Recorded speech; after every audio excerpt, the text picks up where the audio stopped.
Subscribe now and press the bell icon. Never miss an update. الحمدللہ وحدہ والصلاة والسلام علی من لا نبی بعد اما بعد۔ نماز کے اندر ہم نے تشہد کو مکمل کیا اور اس کے بعد درود شریف کو بھی مکمل کر لیا۔ نبی علیہ الصلوۃ والسلام کی حدیث ہے کہ جب تشہد کے اندر آپ بیٹھیں ثم لیتخیر من الدعاء، پھر جو آپ چاہیں تشہد کے اندر دعا مانگیں۔ تو تشہد کے اندر دعا مانگنے کے حوالے سے علماء کے یہ بھی موقف ہیں کہ آپ کو عربی کے اندر جو بھی دعائیں آتی ہیں ان کو مانگ لیا جائے تو بہتر ہے۔ پہلی بات یہ ہے کہ مسنون اور افضل عمل یہ ہے کہ تشہد کے اندر جتنی بھی مسنون دعائیں ہیں ان کو مانگا جائے۔ اب ہم کیا کرتے ہیں، درود شریف پڑھ لیا اور درود شریف کے بعد سوائے ربی جعلنی کے ہمیں کوئی دعا نہیں آتی۔ ایسے ہی ہوتا ہے نا، درود شریف پڑھ لیا اللہم صلی علی محمد مکمل کر کے ربی جعلنی یوم یقوم الحساب السلام علیکم ورحمۃ اللہ، بس ہمارے پاس یہی دعا ہے، اس کے علاوہ ہمیں کوئی دعا نہیں آتی۔ جبکہ احادیث کے اندر نبی علیہ السلام کے تشہد کے اندر بہت ساری ہمیں یہ دعائیں ملتی ہیں۔ یہ تو ابھی میں نے ایک دعا آپ کے سامنے لکھی ہے، یہ مسلم شریف کے الفاظ ہیں اس حدیث کے۔ ہم جو بچوں کو چھوٹوں کو دعائیں یاد کرواتے ہیں وہ اس سے بھی لمبی ذرا دعا ہے، وہ بار بار اعوذ بک کے الفاظ جو نا ریپیٹ ہوتے ہیں اس کے اندر یہ دعا ہے۔ اس کے بعد اللہم انی ظلمت نفسی کی دعا ہے، ربنا آتینا ربنا ظلمنا انفسنا، یعنی جو بھی قرآن کی دعائیں آپ کو میسر آتی ہیں، احادیث سے آپ کو دعائیں ملتی ہیں، تشہد کے اندر آپ کو کثرت سے وہ کرنی چاہیے، کیونکہ نبی علیہ السلام کی حدیث ہے کہ آپ جو بھی دعاؤں میں سے تشہد کے اندر جو دعا پسند فرمائیں ان کو آپ دعا کریں۔ تو سوائے ربی جعلنی کے ہمیں اور بھی دعا کرنی چاہیے، صرف اور صرف ربی جعلنی کے اوپر اکتفا کر کے نہیں بیٹھ جانا چاہیے۔ تو پتہ چلا کہ تشہد کے اندر ربی جعلنی کے علاوہ اور بھی دعائیں ہیں، اور آپ کو حیرت ہوگی کہ ربی جعلنی جو ہے نا یہ دعا، یہ مسنون دعا نہیں ہے، یہ سنت سے ثابت دعا نہیں ہے جو ہم رٹے مارتے ہوئے ایک ہی دعا کو لے کر بچپن سے چونکہ ہمیں ایک ہی دعا یاد کروائی گئی ہے، آسان دعا ہے، یہ مسنون دعا نہیں ہے۔ آپ کو احادیث میں سے کہیں سے یہ نہیں ملے گا کہ نبی علیہ السلام نے کسی بھی تشہد کے اندر ربی جعلنی کی دعا کو مانگا ہو، اس کے علاوہ دعائیں ہیں۔ اس لیے صرف یہ آپ سے یہ کر رہے ہیں کہ پہلے کوشش یہ کریں کہ مسنون دعاؤں کو کیا جائے، اس کے بعد قرآنی دعاؤں کو پڑھنا چاہیں، بہت ساری قرآنی دعائیں ہیں، اور اسی طریقے سے احادیث میں سے بھی ہمیں بہت ساری دعائیں ملتی ہیں، ان کو پڑھا جائے۔ یہ ربی جعلنی کو پڑھنا کوئی گناہ والی بات نہیں ہے، میں ویسے اب بات کر رہا ہوں کہ یہ مسنون دعا نہیں ہے، وہ اس کے اندر آ جاتا ہے کہ نبی علیہ السلام نے فرمایا ثم لیتخیر من الدعاء، کہ جو بھی آپ کو دعا جو پسند آئے اس دعا کو کر لیا جائے۔ تو ہم اس اعتبار سے وہ ربی جعلنی عمومی طور پر لوگ جو ہے نا اس دعا کو کر لیتے ہیں۔ تو آئیے اب اس دعا کی طرف چلتے ہیں جو درود شریف کے بعد مسنون دعا ہے۔ یہ نبی علیہ السلام کے صحابہ کرام فرماتے ہیں کہ اللہ کے پیغمبر علیہ الصلوۃ والسلام جب درود کو پڑھ لیتے نا تو درود کو پڑھنے کے بعد 4 چیزوں سے اللہ تعالیٰ کی پناہ مانگا کرتے تھے، 4 چیزوں سے اللہ کی پناہ مانگتے۔ وہ دیکھیے کون کون سی چیزیں ہیں۔ اللہم، اے اللہ، انی، بے شک میں، اعوذ، میں پناہ مانگتا ہوں، بکا، تجھ سے، من عذابی جہنم، جہنم کے عذاب سے۔ پہلے نمبر پہ کس سے پناہ مانگی؟ جہنم کے عذاب سے۔ وامن، اور سے، عذاب القبری، قبر کے عذاب سے۔ دوسرے نمبر پہ قبر کے عذاب سے پناہ مانگی۔ 2 عذاب ہیں اور 2 فتنے ہیں، 2 عذابوں سے پناہ مانگی گئی ہے اور 2 فتنوں سے پناہ مانگی گئی ہے۔ اے اللہ میں تجھ سے پناہ مانگتا ہوں جہنم کے عذاب سے اور قبر کے عذاب سے۔ اس کے بعد ومن، اور سے، فتنۃ المحیا والممات، محیا کہتے ہیں حیات کو یا زندگی کو، زندگی کے فتنوں سے بھی اللہ تعالیٰ سے پناہ مانگتے ہیں، والممات، اور موت کے فتنوں سے بھی اللہ تعالیٰ سے پناہ طلب کرتے ہیں۔ اس کے بعد ومن شر فتنۃ المسیح الدجال، مسیح دجال کے فتنے کے شر سے ہم پناہ مانگتے ہیں۔ اب یہ دیکھیں یہاں پر 4 چیزوں سے پناہ مانگی گئی۔ یہ میں نے بتایا کہ مسلم شریف کی حدیث کے یہ الفاظ ہیں۔ بعض احادیث کے اندر آتا ہے اللہم انی اعوذ بک من عذاب القبر، قبر کے عذاب سے پناہ، واعوذ بک من عذاب جہنم، دوسرے نمبر پہ جہنم کے عذاب سے پناہ، واعوذ بک من فتنۃ المسیح الدجال، تیسرے نمبر پہ مسیح دجال کے فتنے سے پناہ، واعوذ بک من فتنۃ المحیا والممات، پھر زندگی اور موت کے فتنوں سے پناہ مانگی گئی ہے۔ یہاں پر ترتیب ذرا چینج ہے، تو میں نے صحیح مسلم کی حدیث تھی اس لیے آپ کے سامنے یہاں پر مینشن کی ہے، مختلف کتابوں کے اندر یہی حدیث لکھی گئی ہے۔ اب دیکھیے جی، سب سے پہلے آپ سے عرض کی ہے کہ نبی علیہ الصلوۃ والسلام درود شریف کے بعد 4 چیزوں سے اللہ تعالیٰ کی پناہ طلب کیا کرتے. اللہم انی اعوذ بک من عذاب جہنم، یا اللہ جہنم کے عذاب سے ہم تیری پناہ کے اندر آتے ہیں. تو جہنم کے عذاب سے ہر بندہ ہی جانتا پہچانتا ہے کہ اللہ تعالیٰ نے قیامت کا دن رکھا ہے جزا و سزا کا. مجرموں کو جہنم کی آگ کے اندر بھڑکایا جائے گا. جہنم کی عذاب جو ہے یہ ایک بہت بڑی آگ کا الاؤ ہے، اس کے اندر پھینکا جائے گا. پھر اس کے مختلف درکات ہیں، جیسے درجے ہوتے ہیں نا، جنت کے درجے ہیں اور جہنم کے درکے ہیں. قرآن مجید سے ثابت ہے. درجہ جو ہے یہ اوپر کی طرف اٹھنے والا ہوتا ہے. جنت کے درجات ہیں، جیسے کلاسز ہوتی ہیں، ایک کلاس ہے، ایک درجہ ہے، پھر اسی طریقے سے دوسری کلاس، تیسری کلاس، چوتھی کلاس، درجات ہیں. اور جو جہنم کے یہ درکات ہیں، نیچے کی طرف درکہ ہوتا ہے اور اوپر کی طرف درجہ ہوتا ہے.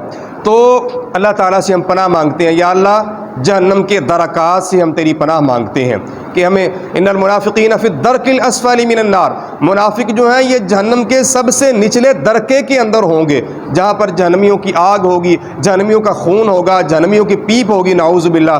اللہ تعالیٰ ہم سب کو محفوظ فرمائے. تو سب سے پہلے جہنم کے عذاب سے پناہ مانگی. دوسرے نمبر پہ وَمِنْ عَذَابِ الْقَبْرِ، یا اللہ قبر کے عذاب سے تیری پناہ کے اندر آتے ہیں. اب یہ دیکھیں، یہ دعا ہے جو نبی علیہ السلام نے ہمیں تشہد کے اندر درود شریف کے بعد سکھائی ہے. اس کے اندر قبر کے عذاب سے پناہ مانگی گئی ہے. جو لوگ قبر کے عذاب کے منکر ہیں ان کو یہ حدیث کو دیکھنا چاہیے کہ اس حدیث کے اندر اللہ کے پیغمبر علیہ الصلوۃ والسلام نے قبر کے عذاب سے اللہ تعالیٰ سے پناہ طلب کی ہے. یا اللہ ہمیں قبر کے عذاب سے محفوظ فرما. مختلف احادیث آتی ہیں قبر کے عذاب کے حوالے سے، پہلے بھی آپ سے عرض کر چکے ہیں. ایک عورت کو بھی نبی علیہ السلام نے منع کیا کہ وہ قبر کے اوپر نہ روئے. پھر ایک اور یہودیوں کے اوپر نبی علیہ السلام نے فرمایا قبروں کے اوپر، قبروں کے اندر ان کو عذاب ہو رہا ہے. وہاں پر بھی اللہ کے پیغمبر علیہ الصلوۃ والسلام نے ان کے بارے میں اس بات کی آگاہی کی. کئی اور روایتیں ملتی ہیں جہاں پر قبروں کے عذاب کے حوالے سے نبی علیہ الصلوۃ والسلام کی احادیث موجود ہیں. تو یہاں پر دیکھیں نماز کے اندر پہلے جہنم کے عذاب سے پناہ، پھر اس کے بعد قبر کے عذاب سے اللہ تعالیٰ سے پناہ طلب کی گئی ہے. اس کے بعد 2 فتنے ہیں. اب فتنے دیکھیں، پہلا زندگی کا فتنہ، پھر موت کا فتنہ. زندگی کے کئی فتنے ہیں، جیسے نبی علیہ السلام نے فرمایا انما اموالکم و اولادکم فتنہ، تمہارے مال اور اولادیں تمہارے لیے فتنہ ہیں. اب یہ مال اور اولادیں کس انداز سے فتنہ ہیں؟ اگر تو مال اللہ تبارک و تعالیٰ کے راستے کے اندر بندہ خرچ کرتا ہے تو یہ فتنہ نہیں ہوگا. یقیناً اللہ تعالیٰ کے ہاں یہ بہت بڑی نعمت ہوگی جس کا اجر و ثواب اللہ تعالیٰ سے ملے گا. اور دوسرے نمبر پہ اگر یہ مال و دولت اور اولاد کو اگر نیکی کے راستے کے اوپر ہم لگائیں گے تو یہ بھی اللہ تعالیٰ کے ہاں بندے کے لیے دنیا سے چلے جانے کے بعد صدقہ جاریہ ہوگا. نبی علیہ السلام کی حدیث ملتی ہیں کہ بندہ دنیا سے جب چلا جاتا ہے اس کے 3 اعمال پیچھے چیزیں رہ جاتی ہیں، جن میں سے ایک صدقۃ جاریہ او علم ينتفع به او ولد صالح يدعو له. ان کی نیک اولاد ہے بندے کے دنیا سے چلے جانے کے بعد جو اس کے پیچھے دعا کرتی ہے. تو نیک اولاد کو اگر اولاد کو نیکی کے راستے پہ چلایا جائے تو یقیناً یہ بندے کے لیے یہ صدقہ جاریہ کا سبب بنے گی اور بندے کے لیے نجات کا ذریعہ بن جائے گی. یہ دنیا کے اندر فتنے ہیں زندگی کے. تو زندگی کے کوئی بھی فتنہ ہو، مال کی صورت کے اندر، اولاد کی صورت کے اندر، یا کسی اور طریقے سے اللہ تبارک و تعالیٰ بندے کو فتنوں کے اندر مبتلا کرے تو ہم اللہ تعالیٰ سے زندگی کے فتنوں سے پناہ کو طلب کرتے ہیں. اس کے بعد موت کے فتنے ہیں. موت کے فتنوں کے حوالے سے پورا قرآن بھرا پڑا، نبی علیہ السلام کی احادیث ہیں، بڑی لمبی چوڑی احادیث ہیں. بندہ دنیا سے جب جانے لگتا ہے جنت کے فرشتے بھی آتے ہیں، جہنم کے فرشتے بھی آتے ہیں. جو جنت کے فرشتے ہوتے ہیں وہ جنت میں لے جانا چاہتے ہیں، جہنم والے جہنم میں لے جانا چاہتے ہیں.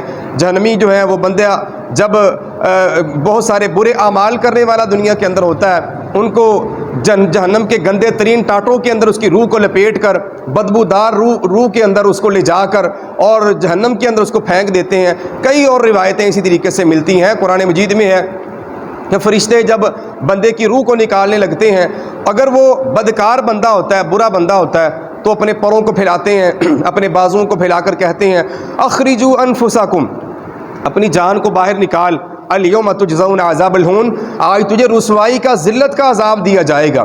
یعنی قرآن اس بات کی گواہی دے رہا ہے کہ جو لوگ بدکار ہوتے ہیں، برے اعمال کرنے والے ہوتے ہیں، اللہ کے فرشتے ان کی جان نکالتے ہوئے ان کو اسی وقت سزا دے رہے ہوتے ہیں. اور حدیث کے اندر بھی آتا ہے کہ برے اعمال کرنے والا جو بندہ ہوتا ہے فرشتے آ کے اس کے منہ کے اوپر تھپیڑے مارتے ہیں، اس کی پشتوں کے اوپر، پیٹھ کے اوپر تھپیڑے مارتے ہیں، اس کی روح کو اس کے جسم سے ایسے کھینچ دیا جاتا ہے جیسے مل مل کے کپڑے کو کانٹوں کے اوپر پھینک دیا جائے اور اس کو کھینچا جائے تو وہ تار تار ہو جاتا ہے، اس طریقے سے اس کی روح کو نکالا جاتا ہے۔ اللہ تعالیٰ ہمیں محفوظ فرمائے، اللہ تعالیٰ ہمیں موت کے فتنوں سے اللہ تعالیٰ محفوظ فرمائے۔ تو یہ اللہ تعالیٰ سے نبی علیہ الصلوۃ والسلام نے ہمیں بات سکھائی ہے۔ اللہ تعالیٰ سے ہم پناہ مانگتے ہیں، یا اللہ زندگی کے فتنوں سے بھی اور موت کے فتنوں سے بھی ہمیں محفوظ فرما۔ اسی طریقے سے وَمِن شَرِّ فِتْنَةِ الْمَسِيحِ الدَّجَّالِ، مسیح دجال کے فتنے سے بھی محفوظ فرما۔ نبی علیہ السلام کی حدیث ہے کہ قیامت کے بڑے بڑے جو نشانیاں بڑی بڑی ہیں، ان بڑی بڑی نشانیوں میں سے یہ بڑی نشانی مسیح دجال کا فتنہ ہے۔ اس سے بڑا شاید ہی کوئی اتنا بڑا فتنہ ہو کہ بڑے بڑے مومن لوگ جو ہیں اس کے عمل کو دیکھ کر کافر ہو جائیں گے۔ وہ کیسے کافر ہوں گے؟ اس کے پاس جنت بھی ہوگی، اس کے پاس جہنم بھی ہوگی۔ اس کی نبی علیہ السلام کی حضرت حذیفہ رضی اللہ تعالیٰ عنہ فرماتے ہیں اس کے پاس ایک دودھ کی نہر ہوگی، اس کے پاس ایک آگ کی نہر ہوگی۔ تم میں سے جو بھی بندہ اس کو دیکھے وہ اس کی آگ کی نہر کے اندر جا کر چھلانگ لگا لے، اس کے اندر ڈبکیاں مارے، کیونکہ وہ اللہ تبارک و تعالیٰ کی جنت ہوگی۔ اسی طریقے سے یہ بندہ جو ہے، یہ مسیح دجال جو ہے، یہ دنیا کے اندر 40 دن تک رہے گا۔ اس کا پہلا دن جو ہے 1 سال کے برابر ہوگا، دوسرا 1 مہینے کے برابر، تیسرا دن اس کا 1 ہفتے کے برابر، پھر اس کے بعد عام دنوں کے برابر اس کے وہ دن ہوں گے۔ یہ مکہ کے اندر نہیں جا سکے گا، مدینہ کے اندر نہیں جا سکے گا، پھر اسی طریقے سے بیت المقدس کے اندر نہیں جا سکے گا، جبل طور، کوہ طور پہاڑ جس کو کہتے ہیں، اس کے اندر بھی یہ نہیں داخل ہو سکے گا۔ یہ 4 جگہیں ہیں جو حدیث کے اندر آتی ہیں کہ یہاں یہ مسیح دجال جو ہے یہ نہیں جا سکے گا۔ پھر جناب حضرت حذیفہ فرماتے ہیں کہ مجھ سے زیادہ مسیح دجال کے بارے میں کوئی نہیں جانتا۔ یہ بائیں آنکھ سے کانا ہوگا اور جسم کے اوپر بہت سارے اس کے بال اگے ہوئے ہوں گے۔ اس کی ایک آنکھ جو ہے اس کے اوپر ایک موٹی ساری جلد ہوگی، جیسے جسم کی وہ جلد کی طے ہوتی ہے، اس نے اس کی بائیں آنکھ کو لپیٹا ہوا ہوگا، اور اس کی یہ حالت ہوگی کہ لوگوں کو کافر اور لوگوں کو مشرک بنا رہا ہوگا، مسلمان اور غیر مسلم کے یہ تفریق کر رہا ہوگا۔ اس کی 2 آنکھوں کے درمیان کافر لکھا ہوا ہوگا۔ نبی اسلام کی حدیث ہے کہ اس کی آنکھوں کے درمیان میں کافر لکھا ہوگا، اس کو ہر پڑھا لکھا بندہ اور ہر ان پڑھ بندہ اس کافر کے لکھے ہوئے لفظ کو پڑھ سکے گا۔ اب یہ دیکھیں، اتنے بڑے اس کے جو ہے نشانیاں ہونے کے باوجود بھی بڑے بڑے لوگ جو ہیں وہ گمراہ ہو جائیں گے، اس کی جنت اور جہنم کے دھوکے کے اندر آ جائیں گے۔ بڑے بڑے لوگ جو ہوں گے اس کے معجزوں کو دیکھ کر بڑے بڑے لوگوں کو وہ کافر کر رہا ہوگا، مسلمان کر رہا ہوگا، کبھی مردوں کو وہ زندہ کر رہا ہوگا، اور بڑی بڑی اس کے پاس نشانیاں ہوں گی جو وہ بڑے بڑے فتنے اپنے رونما کر رہا ہوگا۔ تو اس کے فتنوں سے نبی علیہ السلام نے ہمیں کہا ہے، آپ علیہ السلام کی فرمان نبوی ہے کہ ہمیں اس مسیح دجال کے فتنے سے اللہ تعالیٰ کی پناہ کو طلب کرنا چاہیے، کیونکہ اس کے فتنے کے اندر آ کر بڑے بڑے مسلمان جو لوگ ہوں گے وہ کافر ہو جائیں گے، اور جو ایمان مضبوط جن کا ہوگا وہ اس کے فتنوں کو دیکھنے کے بعد پختہ ایمان والے کہیں گے کہ ہم تجھے دیکھ کر پہچان چکے ہیں، ہم تجھے دیکھ کر پہچان چکے ہیں، تیری جو بھی جہنم ہے یقیناً اللہ تعالیٰ کی جنت ہے، اور وہ مومن لوگ اس کی جہنم کے اندر جا کر چھلانگیں لگا دیں گے اور اللہ تبارک و تعالیٰ کی جنت کے اندر وہ داخل ہو جائیں گے۔ تو لیجئے جناب، یہ آپ کے سامنے نبی علیہ الصلوۃ والسلام کی حدیث مبارکہ میں سے 4 چیزوں سے پناہ طلب کرنے کی باتیں آپ کے سامنے رکھیں۔ اللہ کے پیغمبر علیہ الصلوۃ والسلام درود شریف کے بعد سب سے پہلے جس بات کے اندر پناہ طلب کیا کرتے وہ جہنم کا عذاب ہے، دوسرے نمبر پہ قبر کا عذاب ہے، تیسرے نمبر پہ زندگی اور موت کے فتنوں کا عذاب ہے اور اس سے پناہ طلب کی گئی ہے، اور اس کے بعد مسیح دجال کا فتنہ ہے جس کے شر سے ہمیں نماز کے اندر اللہ تعالیٰ سے پناہ کو طلب کرنا چاہیے۔ اللہ تبارک و تعالیٰ سے دعا ہے مالک کائنات ہمیں ان تمام کے تمام عذابوں سے محفوظ فرمائے، اللہ تمام کے تمام فتنوں سے محفوظ فرمائے۔ اللہ تبارک و تعالیٰ ہمیں دین اسلام کا صحیح فہم نصیب فرمائے، اور اس کے بعد ہمیں دین اسلام پر صحیح معنوں کے اندر عمل پیرا ہونے کی بھی توفیق عطا فرمائے۔ ھذا ما کان عندی واللہ تعالی اعلم بالصواب، وآخر دعوایا ان الحمد للہ رب العالمین۔